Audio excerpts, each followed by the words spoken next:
ये आपके सामने कुछ क्वेश्चंस हैं, इनको एक एक करके करेंगे भाई, सब्स्टिट्यूशन बेस्ड है ये। तो सबसे पहले ये वाला क्वेश्चन करते हैं, 8th एनसीईआरटी का क्वेश्चन है ये। तो ऐसे क्वेश्चन में क्या करना चाहिए, देखिए यूजुअली आपका, हमें इसमें कुछ मानना पड़ेगा।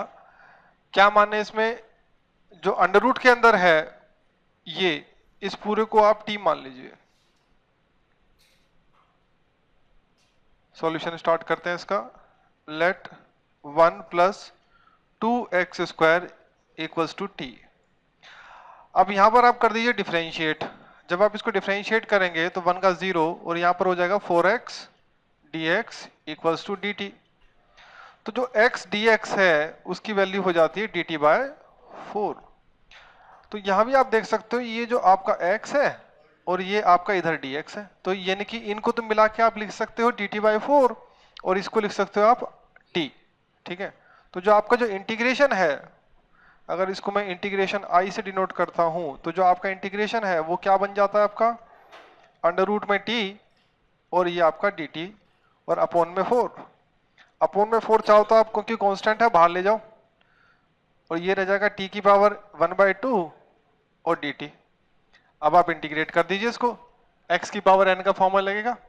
तो जब इसको आप इंटीग्रेट करेंगे तो 1/4, तो t की पावर 1/2 प्लस 1, 1/2 प्लस 1 और अपॉन में भी 1/2 प्लस 1 और प्लस c, क्योंकि आपने इंटीग्रेशन कर दिया। अब तो ये 1/2 प्लस 1 3/2 बनेगा, 1/4 और ये 3/2 बनेगा और यहां पर t की पावर 3/2 बनेगा प्लस c। अब t को रिटर्न कर दो आप, और ये 2 जो है ऊपर जाएगा, या 2 से यहाँ कट रहा है भाई, ये कट जाएगा ना, ये कटेगा 2 रह जाएगा, तो यानी कि 1/6 आएगा आपका, 1/6। और t की वैल्यू को रिटर्न कर दो, t की वैल्यू थी हमारी 1 प्लस 2x² और उसकी पावर 3/2 और प्लस c। तो ये आपका आंसर हो गया भाई। ये वाला क्वेश्चन करते हैं। इस वाले क्वेश्चन में क्या करें भाई, इसमें थोड़ा सा आपको याद रखना पड़ेगा अभी इसका तरीका। याद क्या करना पड़ेगा इसको, फर्दर हमने क्या करना होता है, इसमें से रूट एक्स कॉमन लेना होता है। जब आप रूट एक्स कॉमन लेते हो तो यहां तो रूट एक्स रह जाता है, यहां पर -1 रह जाता है। ये तरीका आपको याद रखना पड़ेगा इसके लिए। और फिर हम क्या करते हैं, इसको टी मानते हैं, इसको टी मानिए। देखिए अगर इसको टी मानते हैं, सॉल्यूशन स्टार्ट। लेट आपका root x -1 equals to t. जब आप इसको t लेंगे तो रूट एक्स का डिफरेंशिएशन क्या होता है, 1/2 रूट एक्स। डायरेक्टली याद भी होना चाहिए भैया। और ये आपका dt, और या यूं कहें आपका dx अपॉन रूट एक्स, ये आपका कैसे हो जाता है 2dt। तो आप देख सकते हो यहां पर ये है 1/, में ही है ना, और इसके साथ में dt भी है, तो ये सारा आपका मिलके क्या बन जाएगा 2dt और अपॉन में t।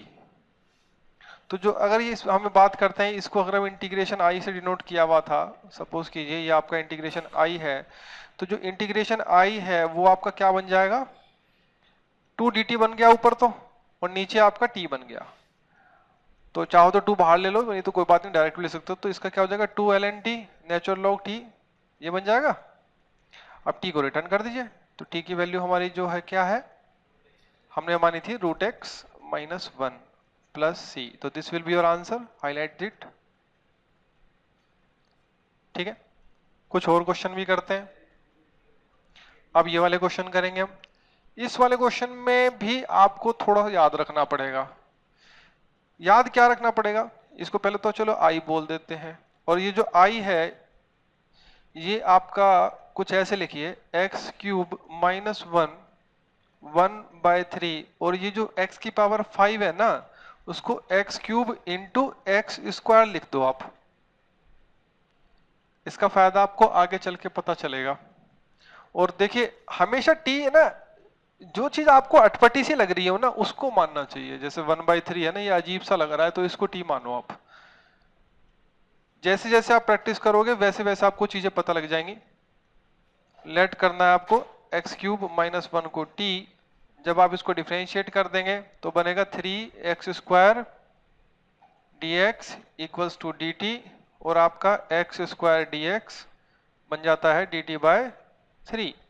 तो आप देख सकते हो ये x², ये आपका क्या बन जाएगा dt/3। इसकी जगह तो आप ये लिख देना,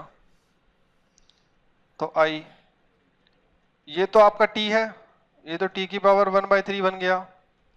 अच्छा ये x³ है, x³ को भी आप क्या लिख सकते हैं, देखिए यहीं से इंप्लाइज करते हैं, x³ आपका क्या लिखा जा सकता है, t+1 लिखा जा सकता है। तो x³ की जगह इसकी जगह आप क्या लिखेंगे, t+1 लिख देंगे। तो लिख देते हैं यहाँ पर हम t+1 और इसकी जगह तो आपको पता ही है क्या लिखना है, dt/3। अब इसकी t की 1/3 के अंदर मल्टीप्लाई कर दो। जब आप इसके अंदर मल्टीप्लाई करेंगे तो इसकी पावर 1 है, ठीक है, आपस में पावर्स ऐड हो जाएंगी क्योंकि बेस सेम है, तो क्या बनेगा 4/3। तो यहां तो बनेगा 4/3 और प्लस t की पावर 1/3 और ये इस पूरे के अपॉन में 3 लिख दो, कोई दिक्कत थोड़ा ना ऐसे, या बाहर भी ले जाते, कांस्टेंट है क्योंकि ये तो बाहर भी ले जा सकते हो। अब आप इंटीग्रेट कर दीजिए, जब आप इंटीग्रेट करेंगे तो इसका क्या बनेगा, +1 अपॉन में, देखिए क्या बनेगा 1/3 बाहर लिखते हैं और ये t की पावर 4/3 +1 यानी कि कितना हो जाएगा 7/3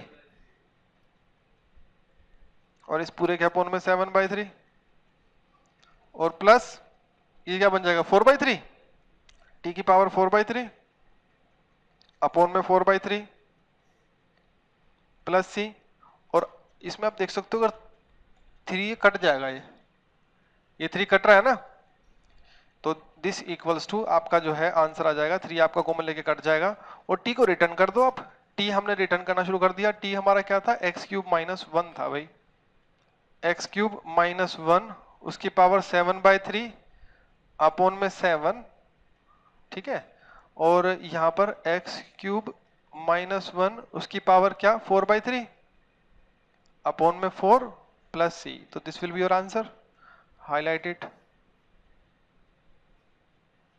अब इसकी बात करते हैं, इसमें क्या करें भाई, इसमें log x को t मान लो, log x को t मानोगे तो 1/x इसके साथ में ही है।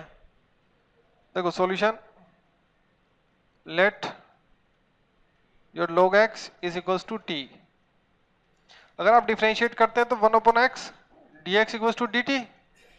तो कहने का मतलब क्या है कि ये और ये आपका dt बन जाएगा, तो ये और ये मिलकर dt बना, तो जो अगर ये इंटीग्रेशन आपका i से डिनोट किया हुआ है तो जो i है वो आपका क्या बन जाएगा, dt अपॉन में t की पावर m हो जाएगा, m भी तो है।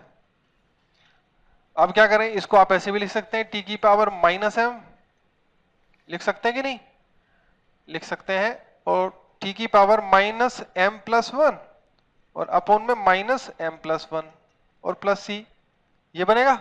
+1 तो उसमें भी करना, रूल फार्मूला सेम है। अब t की वैल्यू को रिटर्न कर दो, t की वैल्यू हमारी क्या है log x, तो इसको आप लिख सकते हो log x की पावर माइनस आगे ना लिख के ऐसे लिख दो 1 - m लिख दो, कोई दिक्कत थोड़ा ना, ऐसे 1 - m x हो रहेगा यहाँ पर प्लस c। तो this is your answer, highlight it.